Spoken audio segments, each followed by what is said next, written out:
बिस्मिल्लाहिर्रहमानिर्रहीम। आप देख रहे हैं news today with Tanzila Mazhar. आज के प्रोग्राम में हम बात करेंगे डस्का इलेक्शन के ऊपर। इलेक्शन कमीशन की रिपोर्ट के बाद क्या सूरत हाल पेश आ सकती है। आज साबिक वज़ीर आज़म शाहिद हक़ान अब्बासी साहब ने मीडिया से गुफ्तगू करते हुए ये कहा है कि उन्हें उम्मीद है अदलिया इस पर आज खुद नोटिस लेगी। अगर किसी शादी हॉल को गिराने के लिए रिपोर्टें मंगवाई जा सकती हैं तो इलेक्शन कमीशन की इस रिपोर्ट को भी सुप्रीम कोर्ट को मंगवाना चाहिए और अदलिया को देखना चाहिए कि कैसे वोट चोरी किए जाते हैं, कैसे इलेक्शन चोरी किया जाता है। एक तो ये मामला है जो आज के प्रोग्राम में हम बहस में लाएंगे। दूसरा जो बड़ा मामला है वो महंगाई का ही है जी, और महंगाई से मायूस अवाम क्या पाकिस्तान डेमोक्रेटिक मूवमेंट की तरफ देखें, क्या पाकिस्तान पीपल्स पार्टी की तरफ देखें? अवाम के लिए हल किसके पास है, ये वो सवाल है जिसका जवाब आज हम ढूंढने की कोशिश करेंगे अपने आज के प्रोग्राम में। और हुकूमत अभी तक इस बात पर हमें इसरार करती हुई नज़र आती है कि पाकिस्तान में महंगाई अभी भी दुनिया के मुकाबले में कम है। आज भी इमरान खान साहब ने सोशल मीडिया पर अपने एक बयान में कहा है कि पाकिस्तान में कोरोना की सूरत हाल के बावजूद महंगाई कम रही है। जितना इस वक्त दुनिया को मुश्किलात दरपेश हैं, पाकिस्तान में मुश्किलात अभी उससे कम हैं। तो उनके इस बयान को भी कुछ एनालाइज करने की कोशिश करेंगे जी। मेरे साथ जो मेहमान मौजूद हैं उनसे आपका तारुफ करवा देते हैं। हमें ज्वाइन कर रहे हैं lieutenant general retired Ahmed Shoaib साहब, हमें ज्वाइन कर रहे हैं अमीर अब्बास साहब, सीनियर सहाफ़ी हैं, हमें ज्वाइन कर रहे हैं अहमद बिलाल महबूब साहब, सरबराह हैं पिलडाट के, और हमें ज्वाइन कर रहे हैं नज़ीर लगारी साहब, किसी तारफ़ के मोहताज नहीं, मुल्क के नामवर सहाफ़ी तजियाकार हैं। चारों मेहमानों का बहुत शुक्रिया। गुफ्तगू आगाज़ में अमीर अब्बास साहब आपसे करना चाहूँगी। आपको क्या लग रहा है इस वक्त जो सारा सिनेरियो बन रहा है, अचानक से अब अपोजिशन भी बहुत मुतहरक हो गई, अवाम ज़ाहिर है महंगाई से जेन्युइनली तंग हैं, एक दिन में 3-3 बार कीमतें बदल रही हैं, एक एक दिन में चीज़ें जो हैं वो मार्केट से गायब हो रही हैं। तो आपको लगता है कि हुकूमत के लिए कोई वाकई मुश्किल सूरत हाल पैदा हो रही है? वाकई नहीं तंजीला, यकीनन हुकूमत के लिए मुश्किल सूरत हाल है। देखिए, पाकिस्तान में जो कलेक्टिव विजडम है या जो कलेक्टिव सेंस ऑफ रिस्पॉन्सिबिलिटी है या जो एक मिनिमम कॉन्शियसनेस या लिटरेसी लेवल है, वो इतना नहीं है कि जो इमरान खान साहब की बात को समझ सके। इमरान खान साहब जो इंटरनेशनल क्राइसिस की बात करते हैं वो बात लॉजिकली बिल्कुल ठीक कर रहे हैं, लेकिन एक आम आदमी पाकिस्तान में वो नहीं समझेगा इस बात को। उसको नहीं पता कि 45 या $42 पर बैरल से $85 पर बैरल पे तेल, उसको तो ये भी नहीं पता कि एक बैरल में कितने लीटर तेल होता है। उसको उसको नहीं पता एक बात होता। इसी तरह से कोरोना की वजह से दुनिया की जो trade supply, chain supply, import export जो इफेक्ट है, उसको नहीं पता इन चीजों का। वो सब इतना जानता है कि अगर आज से 1.5, 2 साल, 3 साल पहले वो 25,000 में गुजारा कर रहा था, तो आज वही 25,000 का लाइफ स्टाइल गुजारने के लिए उसे 75,000 रुपए चाहिए। तो वो ये लॉजिक इमरान खान साहब की बात नहीं करेगा। उसके साथ साथ फिर ऑपोजिशन जो है, वो जाहिर बात है, इमरान खान जब ऑपोजिशन में थे तो वो भी गिद्ध की तरह पढ़ते थे, आज भी ऑपोजिशन भी गिद्ध की तरह पढ़ेगी। तो ऑपोजिशन तो कोई लॉजिक नहीं मानती है, ना वो किसी लॉजिक या किसी लॉजिकल नैरेटिव को अवाम को बाय करने देती है। ऑपोजिशन का एक ही नैरेटिव होता है कि ये जो इंसान इक़्तिदार की कुर्सी पर बैठा है, ये दुनिया का सबसे निखट्टू तरीन इंसान, ये मैं प्रिंसिपल की बात करूं, इमरान खान साहब की किसी XYZ की नहीं, हर ऑपोजिशन यही करती है। ये दुनिया का सबसे नाकाम तरीन जाहिल मुतलक इंसान है, इसको कुछ पता ही नहीं। जब तक इसको फारिग नहीं करेंगे मुल्क नहीं चलेगा। तो ऑपोजिशन मजीद वो जो लोगों के जज्बात मजरूह हो रहे हैं, ऑपोजिशन उनको मजीद ऑगमेंट कर रही है। तीसरी चीज ये कि लोग सिर्फ महंगाई की वजह से इमरान खान से मायूस नहीं है। ये बात करना बहुत जरूरी है कि लोग मायूस इमरान खान साहब से और बहुत सारी वजूहात पर हो चुके थे। जो उन्होंने रिफॉर्म्स लानी थी वो रिफॉर्म नहीं ला सके, जो उन्होंने अपने उसूलों पर समझौता किया लोग उसमें उनसे खफा है, जो वो अपने मंशूर में कहा करते थे उन्होंने उस मंशूर पर अमल नहीं किया, लोग उस पर खफा है। वो जो करप्शन का नैरेटिव था, वो करप्शन का नैरेटिव उनका तबाह बर्बाद हो गया। तो ये बहुत कुछ है जो मिल मिला के इस वक्त इमरान खान के खिलाफ एक बिगर पिक्चर जो पजल है, वो अगर आप उस पजल को अगर आप रीअरेंज करें तो जो तस्वीर बनती है वो एक मायूसी की तस्वीर है। ठीक हो गया। उसके ऊपर आप सब मैं जरा जनरल साहब से भी पूछ लूं। जनरल साहब, आपके ख्याल में जो सूरत हाल इस वक्त आपको लग रही है, आपको लगता है कि पाकिस्तान वाकई किसी बड़े बहरान की तरफ बढ़ रहा है? क्योंकि हुकूमत तो बड़ी मुतमईन है, अपने इत्मीनान का इजहार करते हैं, उनका सारा जोर जो है वो सियासी बयानात पे और मैनेजमेंट के ऊपर है। वो कहते हैं जी कि दुनिया में ये हो रहा है, हम किसी और सियारे पे नहीं रहते। वो कहते हैं आपको पाउडर में चीनी मिलती है तो मिल तो रही है, आपको क्या लगे कि दाने वाली चीनी है या नहीं है, और फिर जो बाकी रही सही कसरा वो कहते हैं सारा कुछ सिंध की वजह से ख़राब हो रहा है। तो आपको लगता है कि ये सूरत हाल हुकूमत के लिए परेशानी का बायस होनी चाहिए, और अगर परेशानी का बायस नहीं बनी हुई तो उसकी वजह क्या है? बिस्मिल्लाहिर्रहमानिर्रहीम। देखिए, परेशानी उस हद तक तो है कि आवाम को तकलीफ है और हुकूमत जिम्मेदार है कि वो उसकी तकलीफ दूर करे। लेकिन इसमें दो एलिमेंट जो हैं वो बड़े ज़हन में रखने वाले हैं। एक तो ये कि जहां जहां हुकूमत अपनी कुछ गलतियां करती है, वहां ऑपोजिशन भी जैसे जैसे उनको जिस महाज पे भी उनके लिए मुश्किलात पैदा कर सकती है वो करती है। शुगर मिल्स हों या फ्लोर मिल्स हों या कहीं और उनका बस चलता हो तो वो उसके लिए कोई ना कोई प्रॉब्लम जिनकी उसमें इजाफा करते हैं। ये बात उनको भी पता है ऑपोजिशन को कि अगर आज उनको हुकूमत मिल जाए तो वो महंगाई खत्म नहीं कर सकेंगे, क्योंकि महंगाई का फिनोमेना बिल्कुल डिफरेंट है। ये ठीक है कि पब्लिक को समझ नहीं लगती कि ये महंगाई अगर इंटरनेशनल फिनोमेना है तो वो क्यों है और कैसे। अवाम तो अपनी तकलीफ और अपनी मुश्किल को देखते हैं, लेकिन उस मुश्किल की आड़ में अगर ऑपोजिशन किसी तरह इस गवर्नमेंट को डिसलॉज कर भी दे तो ऑपोजिशन फौरी तौर पे क्या करेगी, वो यही कुछ होगा जो आज हो रहा है। तो इन हालात में रिलीफ मिलने की बजाय उनको वापस से एक बैकलैश सहना पड़ेगा अवाम की तरफ से, क्योंकि अवाम की तवक्कुआत बहुत हाई हो चुकी होंगी कि अगर गवर्नमेंट आ जाती है ऑपोजिशन में से किसी की तो वो शायद उनके लिए बहुत कुछ आसानियां पैदा कर देगी। वो नहीं होगा।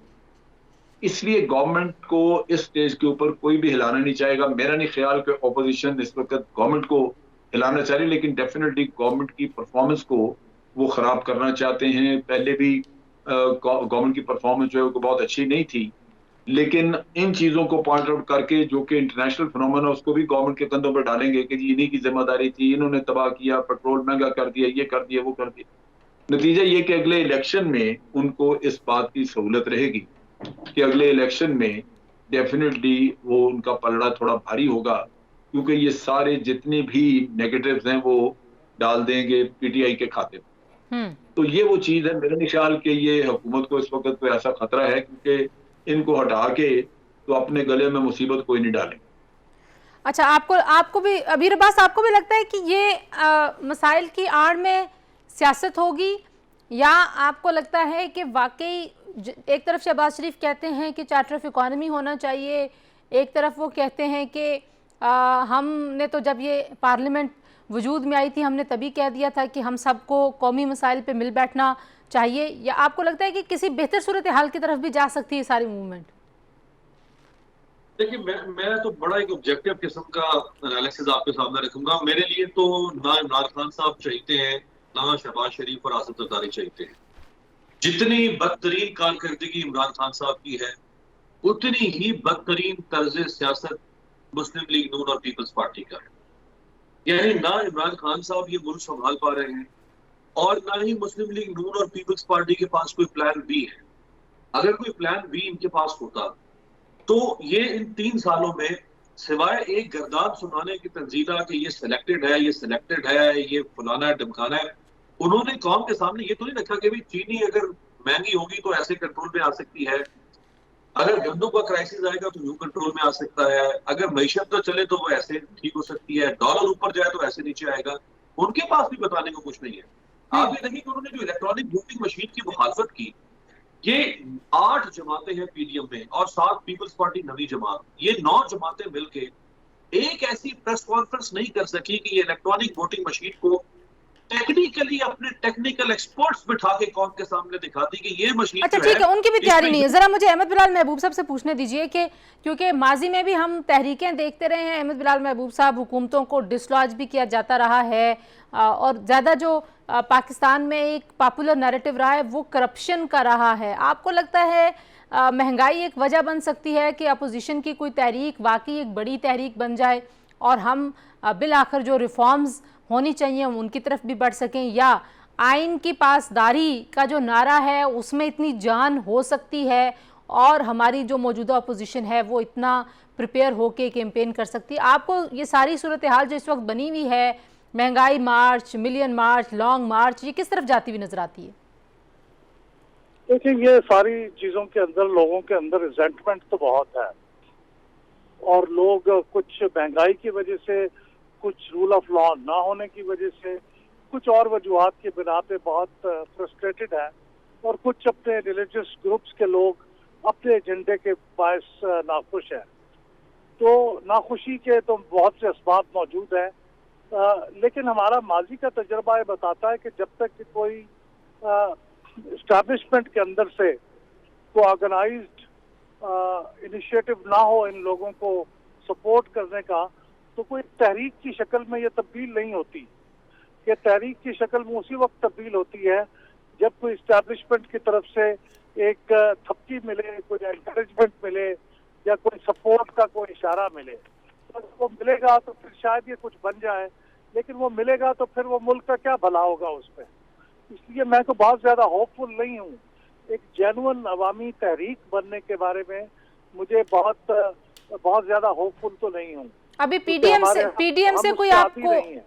से आपको कोई उम्मीद है? आपको लगता है कि जितनी ये अप्स एंड डाउन्स इसमें हुए, इस तहरीक जो अभी कुछ ही अरसा हुआ शुरू हुए, आपको लगता है कि ये कोई अचीव कर सकती है, सिस्टम में कोई बेहतर तब्दीली ला सकती है?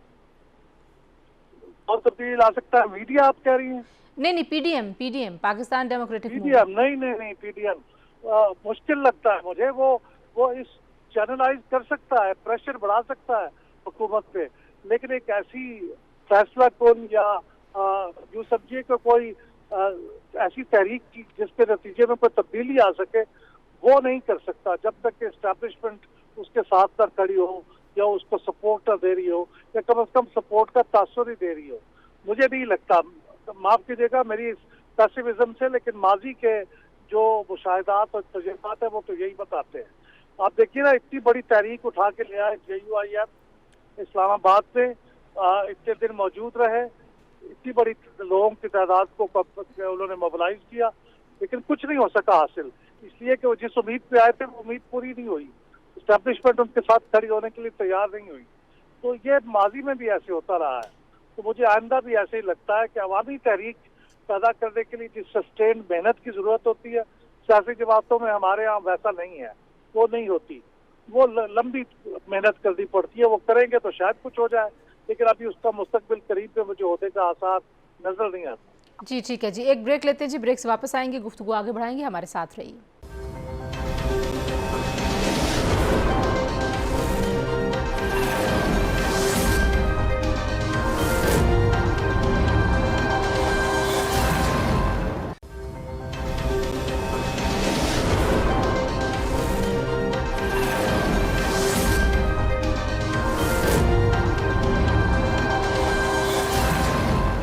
जी, ब्रेक के बाद एक बार फिर आपको खुशामदीद कहते हैं। ठीक है बिलाल साहब, आप कह रहे हैं कि आपको तो उम्मीद नहीं है, जन साहब आपको उम्मीद है कि वाकई कोई अवामी तहरीक बन पाएगी? जिस तरीके से पीडीएम टूट फूट का शिकार थी, फिर कुछ तजाद थे, फिर कुछ इख्तलाफात थे, अभी भी हमें कहीं ना कहीं कुछ ना कुछ दो राय होने में तो खैर बुराई नहीं है, लेकिन फिर भी कहीं कोई अभाम सा नज़र आता है कि कितने ज़ोरदार तरीके से ये तहरीक आगे बढ़नी चाहिए, कौन सा तरीका होना चाहिए, मार्च होना चाहिए, जल्द से जुलूस होने चाहिए, धरना होना चाहिए। तो ये कन्फ्यूजन के साथ चलती हुई तहरीक आपको लगता है अवामी तहरीक बन सकती है? जी मेरे ख्याल में तो ये नहीं बनती अवामी तहरीक, बहुत कुछ कर बैठी है पहले भी। बिलाल साहब पता नहीं अभी साथ हैं या नहीं, लेकिन बिलाल साहब ने जो बात की, मैं मतलब ड्यू रिस्पेक्ट टू बिलाल साहब, बात यह है कि जब आपने तजिया ना करना हो, डिटेल्ड मगजमारी से तजिया ना करना, तो आप सारा मलबा डाल देंगे जी एस्टेब्लिशमेंट इशारा करेगी तो सब कुछ हो जाएगा, जैसे एस्टेब्लिशमेंट के पास को अलादीन का चिराग। हालांकि ये सारी दुनिया जानती है कि जिन लोगों को जो पार्टियां बाहर अपोजिशन कर रही हैं, वो 3-3 दफा हुकूमतें उन्होंने की, और पीपल्स पार्टी तो आज भी कराची में, सिंध में बैठी है। क्या हशर है सिंध का? सवाए खाने पीने के और लोगों को मारने के और कोई काम नहीं है। तो अवाम क्या बिल्कुल भेड़ बकरियां हैं? उनको अंदाजा नहीं है कि ये लोग भी उसी तरह ही हैं या उससे ज्यादा बुरे हैं। अगर 3-3 बारियां लेने वाले कुछ नहीं कर सके तो जिसको आप 3-4 साल दिए हैं उसके लिए आप कह रहे हैं कि जनाब वो बड़ी जबरदस्त परफॉर्मेंस देता है, जबकि सारे जितने भी चैलेंजेस हैं बड़े सीरियस किस्म के इंटरनेशनल लेवल के वो उसके दौर में आए।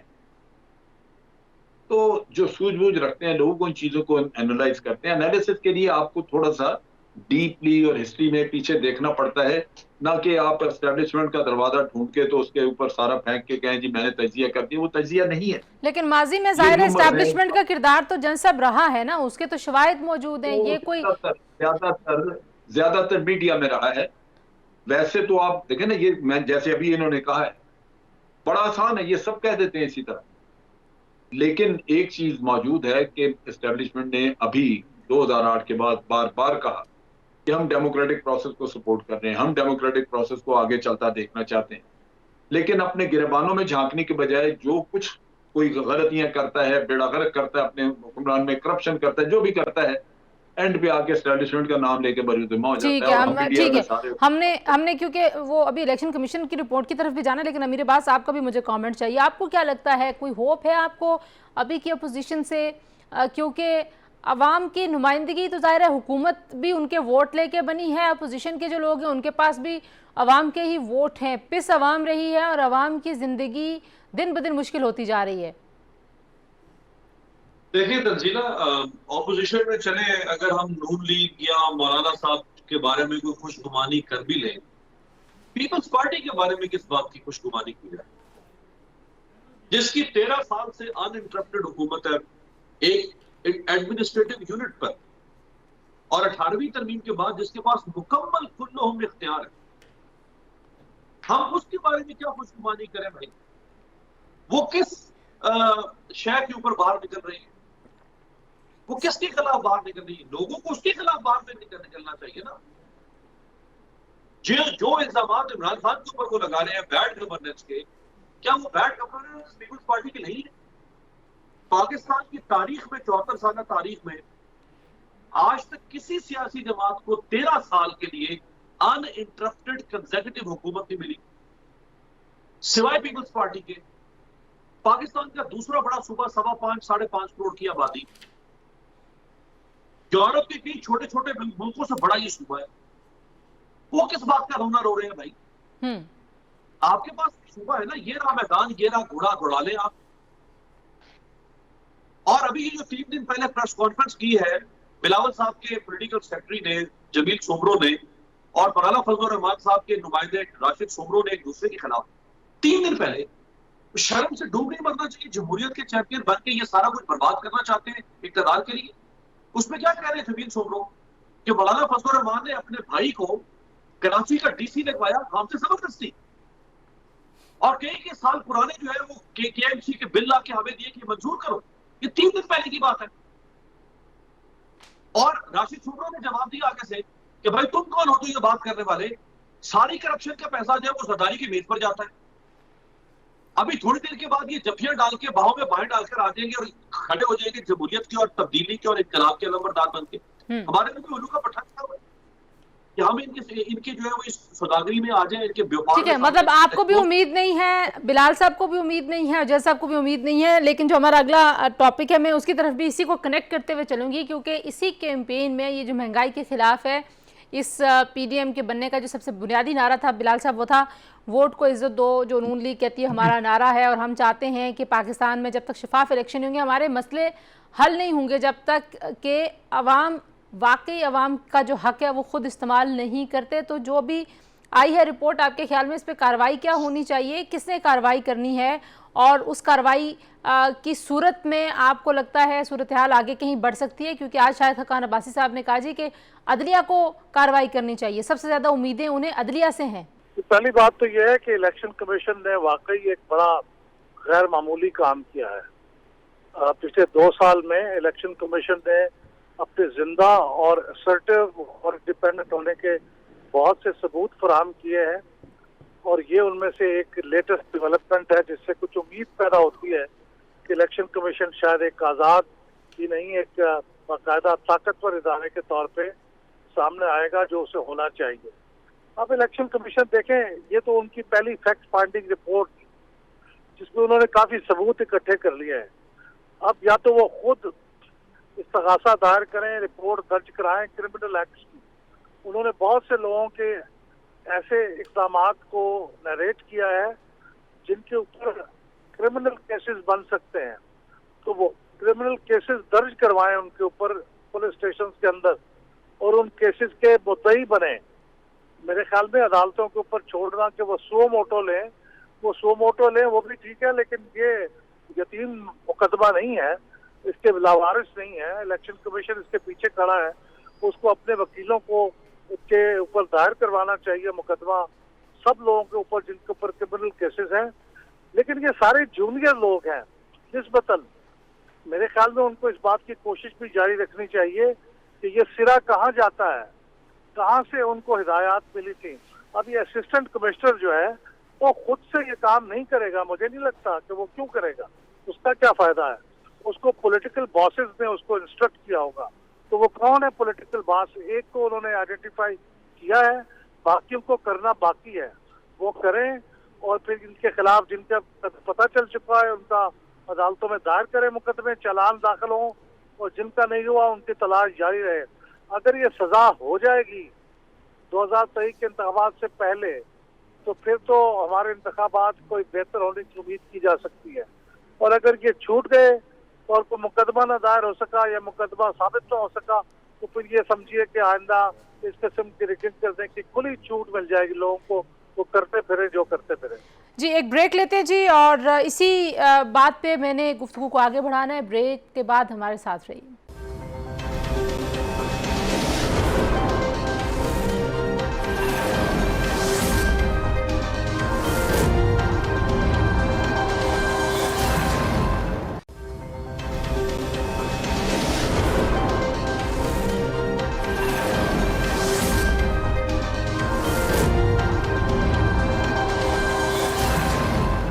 जी ब्रेक के बाद आपको खुशामदीद कहते हैं। सीनियर सहाफ़ी नज़ीर लगारी साहब भी हमारे साथ मौजूद हैं, मुल्क के मारूफ सहाफ़ी तजियाकार हैं। तो लगारी साहब, जो गुफ्तगू हम कर रहे हैं वो इस वक्त की सूरत हाल के हवाले से, पहले तो अगर आप जल्दी से कमेंट हमें ये कर दीजिए कि पीडीएम से आपको कोई उम्मीद है कि वाकई अभी जो अपोजिशन की सूरत हाल है, पीडीएम एंड पीपल्स पार्टी वो कोई अवामी तहरीक चला सकते हैं ऐसी कि पाकिस्तान के अवाम को लगे कि हाँ हमारे मसाइल के लिए निकलें ये लोग सड़कों पर?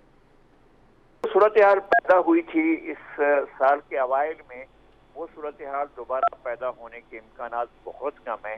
और ये कि जिस रफ्तार से, जिस बेहतर अंदाज से, जिस हिकमत अमली से ये चल रहे थे, एहतजाज किया, 5-6 बड़े जलसे किए, फिर इलेक्शन प्रोसेस में गए और फिर उन्होंने जो ज़िमनी इंतखाबात से उनमें हिस्सा लिया, कामयाबी हासिल की, सेनेट में गए, सेनेट में कामयाबी हासिल की, फिर जो है वो तंग करने लगा, इस पे तंग करने लगे और जिस तरह से शो का नोटिस का ड्रामा खेला गया, उसके बाद मुझे नहीं लगता है कि ये पीडीएम की रूठी हुई पार्टियां वापस आ सकेंगी। लेकिन अगर ऐसा होता तो बहुत ही अच्छा होता पाकिस्तान की सियासत के लिए, और पाकिस्तान की जो आने वाले दिनों की सियासत है उसके लिए बेहतर सूरत हाल हो सकती थी।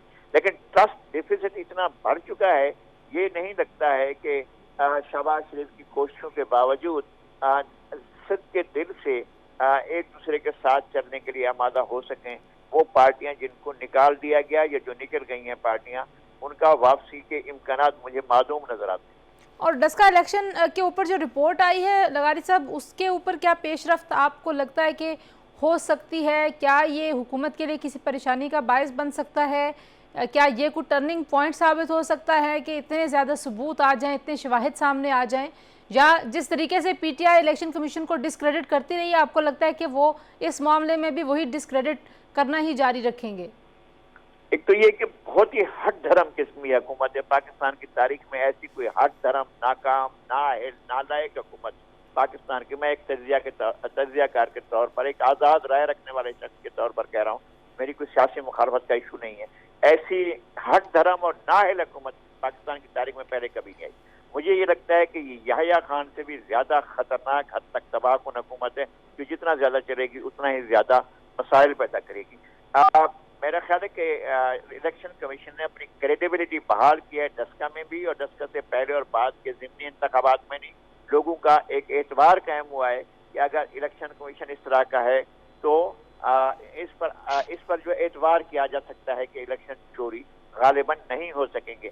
लेकिन जिस तरह से ये ले रहे हैं, ये हर चीज को डिस्क्रेडिट कर देते हैं और ये समझ लेते हैं हमारे कह देने से हर चीज हो गई। ये कहते हैं कि जनाब तेल की, पेट्रोल की कीमतें बुलंद तरीन शरह पर पहुंच गई हैं। इनको पता नहीं है बुलंद तरीन शरह क्या होती है। इस वक्त $81 का की बैरल तेल मिल रहा है वर्ल्ड में, आलमी मार्केट में, और पाकिस्तान में उसकी जो सूरत है, पाकिस्तान के अंदर 1913 के बाद और 1988 के बाद भी जो है 96 तक गई, 110 तक गई, 121 तक गई, 134 तक गई है और इस वक्त $81 की है। उस वक्त $134 तक चली गई थी और कीमतें नहीं बढ़ी थी, कभी भी 100 को क्रॉस नहीं किया था। ये इनका दौर है और ये इस तरह की कि दुनिया भर में तेल की कीमतें बढ़ गई। हालांकि गुज़श्ता हफ्ते दुनिया भर में तेल की हफ्ते से ठीक है, आपके ख्याल में इसका हल क्या होना चाहिए वो भी मैं आपसे पूछूंगी, लेकिन जैन साहब आपने बाकी मेहमानों की बात सुनी है। अब डस्का इलेक्शन के ऊपर ये जो कमीशन की रिपोर्ट आई है, इस पे आप क्या राय रखते हैं? किस तरीके से शफाफ इलेक्शन की तरफ पाकिस्तान को लेके जाया जा सकता है? पहले सिर्फ इल्ज़ामात थे, अब सबूत भी सामने आ रहे हैं, किरदार भी सामने आ रहे हैं। देखिए, जो डस्का वाली रिपोर्ट है ये बड़ी अच्छी कॉम्प्रिहेंसिव रिपोर्ट है जिसमें कि उन्होंने काफी सारा एविडेंस इकट्ठा किया है। उसमें उन पुलिस ऑफिसर्स के बयानात नहीं हैं जिनके ऊपर इल्जाम है कि उन्होंने वहां पे बिठा के बात की, या बाद और लोगों के जैसे प्रिंसिपल साहब का जिक्र है, कोई और लोग हैं। लेकिन जैसे ड्राइवर्स के बयानात हैं वो बड़े ऑथेंटिक हैं कि ड्राइवर कहाँ जहां जहां गाड़ी लेके गए वो बता रहे हैं वहां पे, लेकिन अंदर जाके क्या बात हुई वो ड्राइवर को नहीं पता है। लिहाजा इसके ऊपर या तो कोई जीआईटी बननी चाहिए जो कि सबका करे, इसको करे, क्योंकि ये जो रिपोर्ट है ये बुनियाद मुहैया करती है बड़ी अच्छी तरह कि वाकई कहीं धांधली हुई है, गड़बड़ हुई है, क्योंकि ये खासा एक ऑर्गेनाइज तरीके से हुआ काम लगता है। और ये अगर जीआईटी बनती है, एविडेंस वगैरह सारा उसमें से डेफिनेटली निकल आएगा, फिर ये बड़ा मजबूत केस होगा और उसको फिर सुप्रीम कोर्ट में रेफरेंस के तौर पे ले जाना चाहिए और वो इलेक्शन कमीशन को ही करना चाहिए, क्योंकि इलेक्शन कमीशन की रिपोर्ट है। ये किसी पार्टी का या किसी और का किस्सा नहीं है, ये इलेक्शन कमीशन का अपना मसला है और वो लेके जाएं तो बड़ी अच्छी बात होगी, लोग पकड़े जाएंगे, सजा भी होगी। ये कहना कि ये इलेक्शन कमीशन ने अपनी क्रेडिबिलिटी कायम कर दी है, ये एक पार्शली आप कह लीजिए कि दुरुस्त बात इसलिए कि ये सिर्फ एक इलेक्शन था, एक जगह एक कॉन्स्टिट्यूएंसी थी जिसकी तहकीक करने। हर इलेक्शन में बेपनाह रिगिंग होती है और सारी पॉलिटिकल पार्टीज करती हैं, बेतहाशा करती हैं। लेकिन चूंकि वो सारे मुल्क में इलेक्शन हो रहे होते हैं, बहुत सारी जगहों पे रिगिंग हुई होती है, उसकी कभी भी इस तरह की इंक्वायरी नहीं हो सकती। उसके लिए हमेशा कहा जाएगा कि आप अपनी पिटीशन या अपनी एप्लीकेशन दायर करें, कंप्लेंट्स दायर करें और एविडेंस भी आप लेके आए।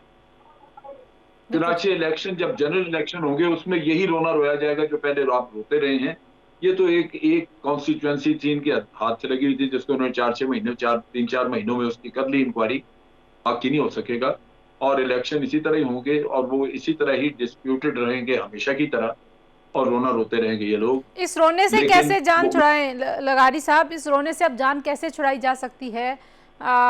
हम कभी इलेक्ट्रॉनिक वोटिंग मशीन पे फंस जाते हैं, इस्लाहात पे हम इकट्ठे बैठने के लिए तैयार नहीं हैं, एक दूसरे से हाथ मिलाने के लिए तैयार नहीं है, तो इस्लाहात कैसे हो सकती हैं जब इतना हॉस्टाइल इन्वायरमेंट पॉलिटिकली बन जाए? एक तो हॉस्टाइल इन्वायरमेंट होता है, बाज़ औक़ात ऐसा होता है कि हॉस्टाइल इन्वायरमेंट होता है, बाज़ दफ़ा हॉस्टाइल इन्वायरमेंट पैदा कर दिया जाता है। जब भी कभी बात हुई है कि जनाब ये आर्मी एक्ट में हम तरमीम करनी है, तो उससे पहले अभी हालांकि ये हुकूमत की शायद ज़रूरत थी कि आर्मी एक्ट में तरमीम की जाती है और जो सुप्रीम कोर्ट के जजमेंट के बाद सूरत हाल पैदा होती है, उसको बहुत ज़रूरी था। लेकिन अभी सुप्रीम कोर्ट का जजमेंट आया ही था और चंद मिनट भी नहीं हुए थे कि हुकूमत ने कहना शुरू कर दिया ये शैतान है, अपोजिशन हम इनके पास नहीं जाएंगे और ये बिल्कुल शैतानों का टोला है, ये डाकू हैं। ये हमने खुद उनसे बातें की थी तो वो ये फरमा रहे थे। तो एक तो ये कि ये एक ट्रस्ट डेफिसिट पैदा हो गया है, कर दिया गया है और हुकूमत ने अपोजिशन को ऑन बोर्ड लेने की कभी भी कोशिश नहीं की। जब भी किस तरह की बात हुई है और उन्होंने कहा था कि चोर हमसे जो है एनआरओ मांग रहे हैं। अच्छा, चोर का तयन तो बाद में होगा, इनकी हुकूमत जाने के बाद पता चलेगा कि कितनी चोरियां हुई हैं और कितने बड़े डाके लगे हैं। लेकिन दर हकीकत ये है कि इस वक्त जरूरत इस अम्र की है तमाम सियासी फरीक, तमाम इंस्टीट्यूशनल जो इदारा जाती वो है, एक पूरी एक अशराफिया है, उन सबको मिलकर बैठकर एक मौजूदा सूरत हाल का हल निकालना है। पाकिस्तान एक ऐसी जगह पर पहुंच गया है जहां क्राइसिस है और हमें दीवार की दूसरी तरफ बड़ा क्राइसिस नजर आ रहा है। हम देख रहे हैं इकोनॉमी की सतह पर है और हमें बहुत से खुदा ना करे पाकिस्तान डिफॉल्ट की तरफ जाता है।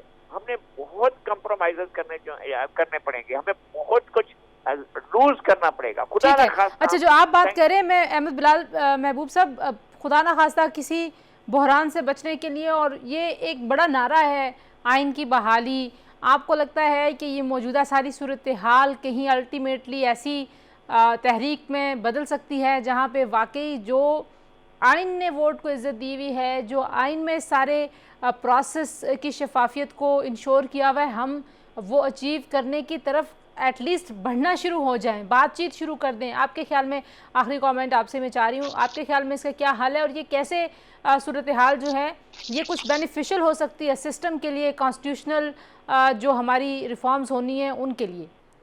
जो अपोजिशन है वो कोई जिसे कहते हैं ना अपना होमवर्क करना, तैयारी करना, हार्ड वर्क करना, वो करने के लिए तैयार नहीं है।